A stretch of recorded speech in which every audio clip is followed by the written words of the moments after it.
Hey, what's going on, you guys? Jordan over here at the Movie Den. I hope you guys are all doing well. Today, what I want to talk about is I actually want to take a look back into the month of April and take a look at some of my favorite releases that I got that month. I decided with this one, we're going to stick with releases that came out in the month of April. And guys, April, it had some really good releases, I'll be honest. And I got mostly boutique labels, but I do have one studio label for you guys as well. And of course, every single one of these are going to be linked down below for you guys to pick up. And of course, if any of those are over at the movie room, make sure to use my discount code MovieDen10. That'll get you a one-time 10% off your order, save you a little bit of money. But guys, let's not waste any more time. Let's go ahead and dive into these. Now, I have 6 here. I was going to do 5, but one I just couldn't not put in. So that's going to be our honorable mention, which is going to be the first one we talk about. Other than that, it's going to be 5. They really, to be honest with you, are not ranked because they're all phenomenal, except the last one I think is, the last 2 maybe. I'm not sure. But for the most part, they're like all top contenders for the month of April. So let's go ahead and start with my, I guess you could call it honorable mention. This is a second sight release, and I'm talking about The House of the Devil. I really, really enjoyed this release. Kind of honestly what made it just an honorable mention compared to these other ones is I already had this release with Umbrella, and Umbrella did an amazing job with their release. They had like a short film in there and stuff like that, but this is still a fantastic release. It is the same transfer and everything. I love the artwork they chose with this over Umbrella's. And I think the booklet is a little bit better, to be honest with you. But also with this, you're getting a really nice featurette, kind of like a making of The House of the Devil that I really enjoyed, actually over Umbrella's, in my opinion.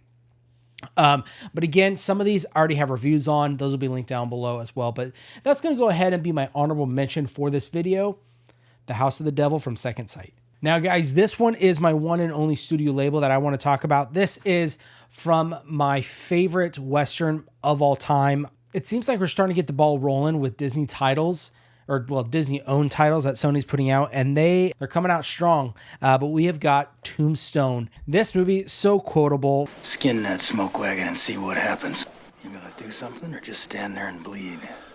Val Kilmer, Kurt Russell, you have Bill Paxton, you have Sam Elliott, Billy Bob Thornton's in it, Michael Biehn.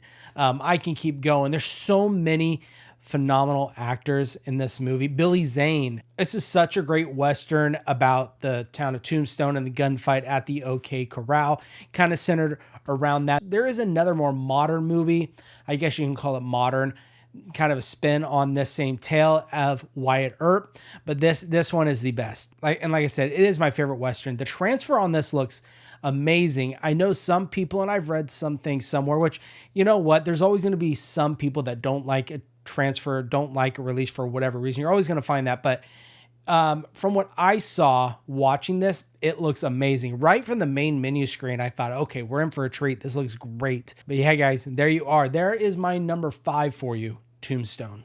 Guys, moving on to number 4. I just did, this is actually the last video I did. And this was a blind buy, a first time watch, and I probably won't watch it again for quite a while. If you guys saw my video on that, you know why. But we are talking about The Coffee Table. This movie, it's such a good movie. It's a beautifully disturbing movie. It's like I said before, it's a tough watch, and it's a tragic story. Everyone involved in this movie is a victim, but it's kind of a simple concept of a film, but it isn't, if that makes any sense. Like on the surface, yeah, it's about them buying the coffee table, but at the core, it's about, you know, destiny, and are we able to choose what happens, or is everything just predestined and laid out for us? It's kind of the idea of the film, or where the director, how the director approached this film. And it's definitely not your standard horror movie by any means, but it's a great film. Hard watch, leaves you thinking at the end, and makes you feel a certain way, definitely. But guys, check this out if you haven't. If you're up for it, definitely do it. I highly recommend it, The Coffee Table. And I forgot to say too, this has some really great interviews in it. Definitely check out the one with the director. I think you guys will really enjoy that. Great booklet. It's just all around standout release, and the packaging is phenomenal. Look at that, guys. But there you are. Second Sight's The Coffee Table. All right, guys, number 3. Now, there were 2 versions of this movie. 2 different labels put this out. And I decided I want to go with this one. Personally, I liked this one better. I thought the special feature, well, I thought the visual essay in this was far superior than the other one, but we've got Celluloid Dreams release of Short Night of Glass Dolls. Now, what's funny with this is I talked about this in my review. When I first watched it, I couldn't stand the movie and I didn't really care for it. The ending surprised me. And I'm sure if you guys have seen the movie, you guys know what I'm talking about. The ending is wild in this movie. And after I watched it, I kept thinking about it. And I was like, you know what? Well, I was going to review it based off that one-time watch. And I usually don't do that. I usually like to watch a movie a couple times before I do an actual review, especially on movies I haven't seen.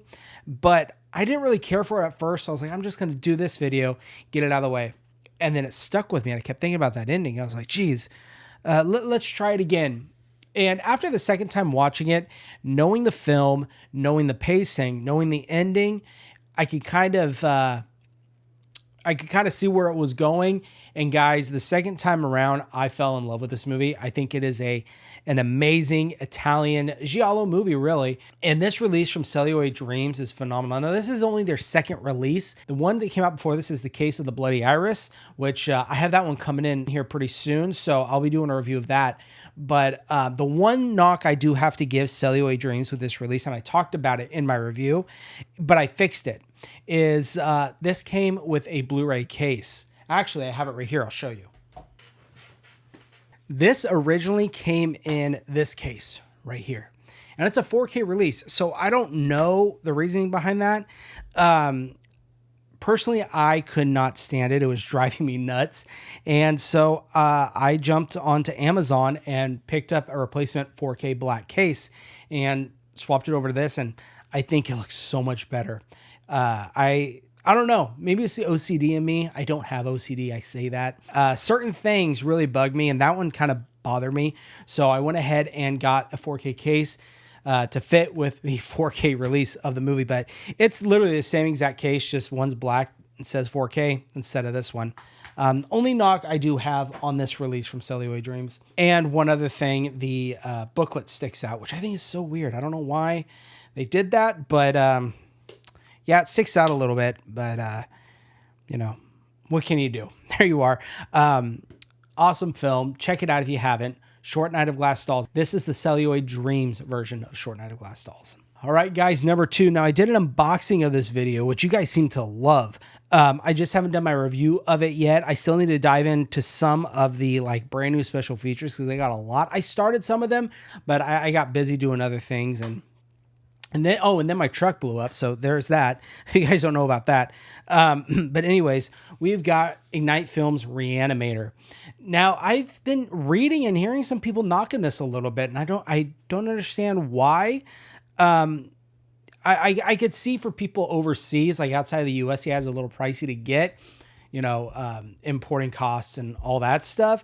But guys, this release, to be honest, I think it was worth every penny. It looked amazing. I was talking to my buddy Chris, the bearded film guy, and we were talking about how the morgue scene at the very end looks really good. And especially when he's running around with a reagent, that like bright neon green popping out with the very dark scenes, it looks really, really good. And guys, like I said, the special features in this, I just started to dive into them, but they're really good. And this artwork is phenomenal, guys. Ignite Films came out of the gate swinging with this release. I had never heard of them, and I know a lot of people hadn't, but this is an amazing release, definitely, and that's why it's my number 2. So there you are, guys. Stay tuned for a review of this because that's going to be coming here pretty soon, but there you are, Reanimator. And guys, my number 1, I think this is, well, no surprise here whatsoever. I think this is Contender. This and Reanimator are both contenders for like the best releases of the year. And I could see these two making it to the very end because I know we're getting some really good releases. We will at least this year. But guys, something about these last 2 releases, phenomenal. But this one in particular, guys, definitely stood out to me. We got Grindhouse releasing 4K of The Beyond. Lucio Fulci's second movie in his Gates of Hell trilogy, unofficial Gates of Hell trilogy. But this movie, it's full of gory, unhinged, crazy long shots that make you feel uncomfortable, and things that don't really make sense in choices that he does plot wise. But I think that's what's part of its charm in this. The Beyond, guys, this and this packaging too, guys. My gosh, you're getting the book. Is it Eben or Iben? I'm not sure. I've heard it said both ways, but look at that. And you are getting little like sleeves. I'm not a huge fan of that, but I mean, with something like this, you kind of have no choice really, especially if you're wanting this kind of booklet design. So I'm not going to complain too much on that. But what I love about this release, what Grindhouse did, and they're very good at doing this, they put everything in here, special features wise, for all their releases. You're getting 6 discs in here, which is wild to me. You're getting the 4K, which looks great. You're getting 2 cuts in 4K. You're getting the composer cut, which is a reimagined score that Fabio Frizzi came back and did. And then you're obviously getting the standard regular cut of the film. You're getting the 7 Doors of Death cut, which that one's on the DVD. So anyways, like I was saying, you're getting a 4K, 3 Blu-rays. So that's 4. You're getting a DVD and you're getting the CD soundtrack with this. So, I mean, honestly, with this release, if you pick this up, you're never going to really another release of this unless they do something crazy, years down the line. But as far as I can tell right now, this is the best we are ever going to get this. The best packaging, everything. I think Grindhouse Releasing made their mark in 2025. And this quite possibly is the best release of 2025. And I know we're, not even halfway through 2025, but, I feel strongly enough to say I think this could be the number 1.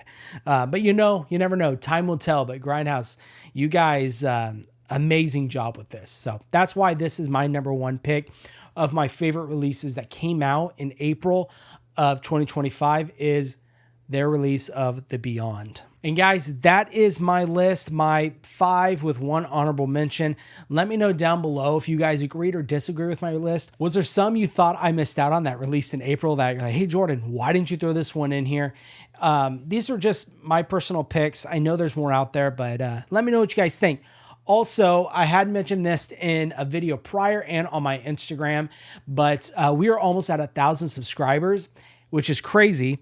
And anyways, I'm going to be doing a giveaway.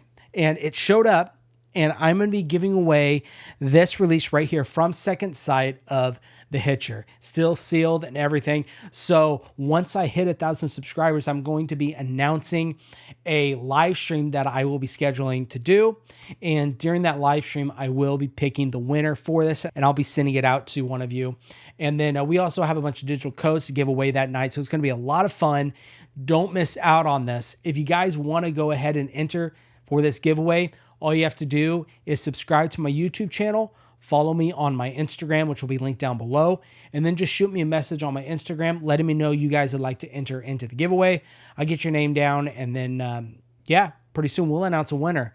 So be on the lookout for that, guys. But that is going to be the end of my video, guys. I hope you all enjoyed it, and of course, you all take care.